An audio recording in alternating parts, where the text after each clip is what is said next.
விளக்கத்தை சொல்றேன்னு சொல்லியிருந்தோம் இல்லையா? அதே மாதிரி தமிழக வெற்றி கழகம் அந்த பேருக்கான விளக்கத்தையும் சொல்றேன்னு சொல்லியிருந்தோம் இல்லையா? அத நானே சொல்றதுக்கு பதிலா அது ஒரு ஏவியா ஒரு வீடியோவா பண்ணி வச்சிருக்கோம் என்னோட வாய்ஸ் ஓவர்ல. அது நீங்க பார்த்துட்டு போங்க. அது நீங்க பாத்தீங்கன்னா உங்களுக்கு இன்னும் இன்ட்ரெஸ்டிங்கா இருக்கும். இதுக்கு மேல உங்களை டிஸ்டர்ப் பண்ண விரும்பல. நன்றி, வணக்கம்.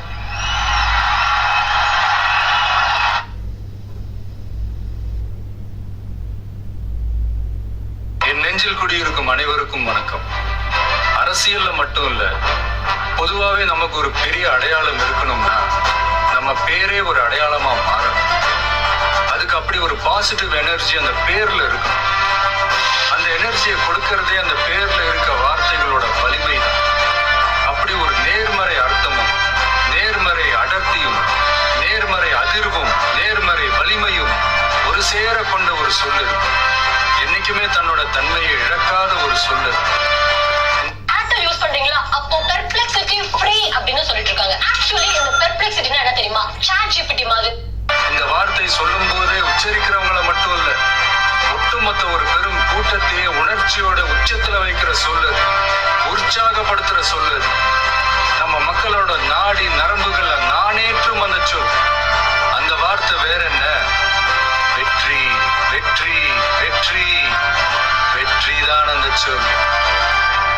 வெற்றினா நினைச்சதை மிச்ச மீதி இல்லாம செஞ்சு முடிக்கிறது, மனசுக்குள்ள இருக்க நோக்கத்தை நிறைவேற்றுறது, வாகை சூடுறதுன்னு பல அர்த்தங்கள் இருக்கு. அப்படிப்பட்ட ஒரு வார்த்தை தான் நம்ம கட்சியோட மைய சொல்லாவும் மந்திர சொல்லாவும் மாறி நிற்குது. அப்புறம் நம்ம கட்சியோட முதல் சொல் தமிழகம். நம்ம மக்களுக்கான அடையாளத்தையும் அங்கீகாரத்தையும் சொல்ற மாதிரி ஒரு வார்த்தை நம்ம கட்சி பேரோட முதல் வார்த்தையா இருக்கணும்னு முடிவு பண்ணி தேர்ந்தெடுத்தது தான் இந்த தமிழகம்ன்ற வார்த்தை. தமிழகம்னா தமிழர்களின் அகம், தமிழர்கள் வாழும் இடம்னு சொல்லலாம். புறநானூர்ல, சிலப்பதிகாரத்துல, மணிமேகலையில, பதிற்று பத்தலன்னு நம்மளோட பல இலக்கியங்கள்ல இடம் பிடிச்ச ஒரு வார்த்தை தான் இந்த தமிழகம்னு தமிழ ஒழுங்கா முறையா ஆழமா படிச்ச நிறைய பேர் நமக்கு சொல்லி தந்திருக்காங்க. இந்த தமிழகம் தான் பேரறிஞர் பெருந்தகை அண்ணாவால முறைப்படி தமிழ்நாடுன்னு பெயர் சூட்டப்பட்டதுங்கிறது நாம எல்லாருக்கும் தெரிஞ்ச நாடறிஞ்ச வரலாறு. இப்ப நம்ம கட்சி பேரோட மூணாவது வார்த்தைக்கு வருவோம், கழகம். இதுதான் இந்த மூணாவது வார்த்தை. கழகம்னா படைபயிலும் இடம்னு ஒரு அர்த்தம் இருக்கு. அந்த வகையில நம்மளோட இளம் சிங்கங்கள் பயிலும் இடம் தான் நம்ம கட்சி, நம்ம கழகம்.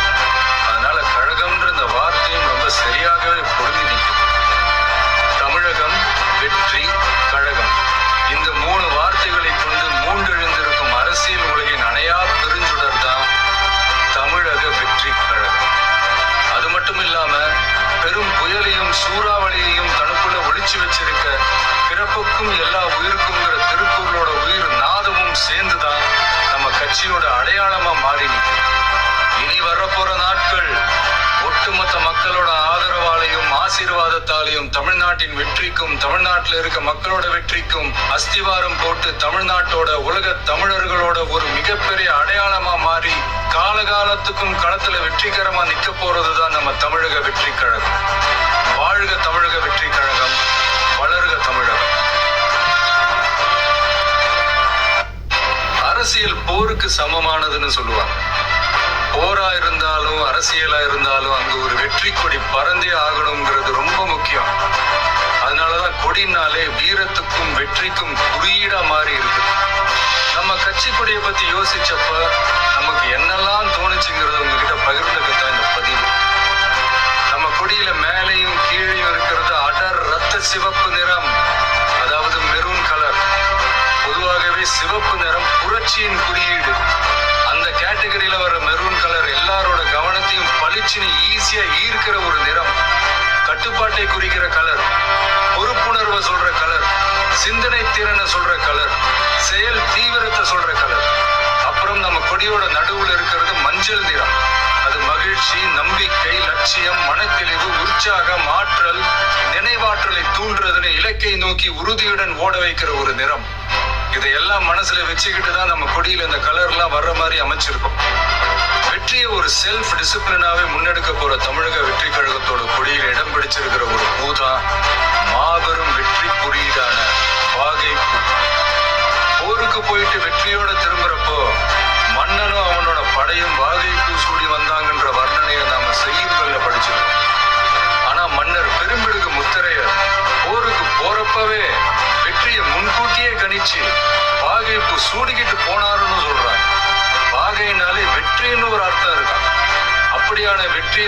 வாகைன்னா அரசனோட வெற்றின்னு அர்த்தம். ஆனா இங்க நம்ம தமிழக வெற்றி கழக கொடியில இருக்கிற வாகை பூ மக்கள் வாகைக்கான, அதாவது நம்ம மக்களோட வெற்றிக்கான, இன்னும் சரியா சொன்னா இந்த மண்ணோட வெற்றியை சொல்றது. ஆகவே நாம நெஞ்சார நேசிக்கிற தமிழ்நாட்டு மக்களை, உலகெங்கும் வாடுற தமிழர்களை ஒரே நேர்கோட்டு சித்தாந்தத்துல பயணிக்க வச்சு வெற்றி வாகை சூட வைக்க போவதற்கான உறுதிப்பாட்டை குறிக்கத்தான் இந்த வாகை பூவை நம் கட்சி கொடியில வச்சிருக்கோம். அப்புறம் யானை, மிகப்பெரிய பலத்தை சொல்லணும்னா யானை பலம்னு சொல்லுவாங்க.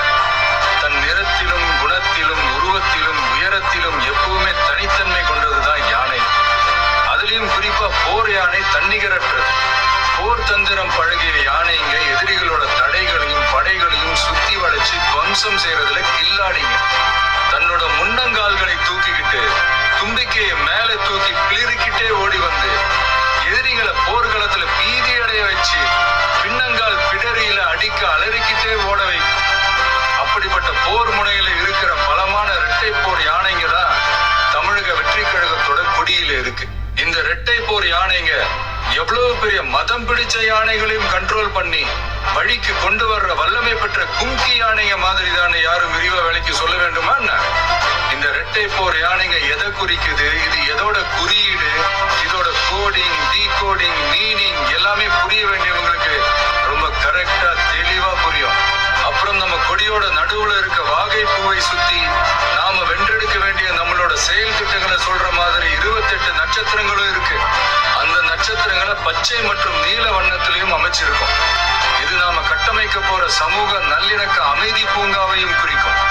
ஆகவே தமிழ் மண்ணின் வெற்றி குறியீடாக மாறி பட்டொலி வீசி பறக்க போகும் நம் கழகத்தின் மணித்திருக்கொடியை தம் கரங்களிலும் மனதிலும் தமிழ்நாட்டில் இருக்க மக்கள் அனைவரும் இயந்த போவது நிச்சயம். பறக்கட்டும் தமிழக வெற்றி கழகத்தின் கொடி, திறக்கட்டும் புதிய திசைகள், சிறக்கட்டும் தமிழகம்.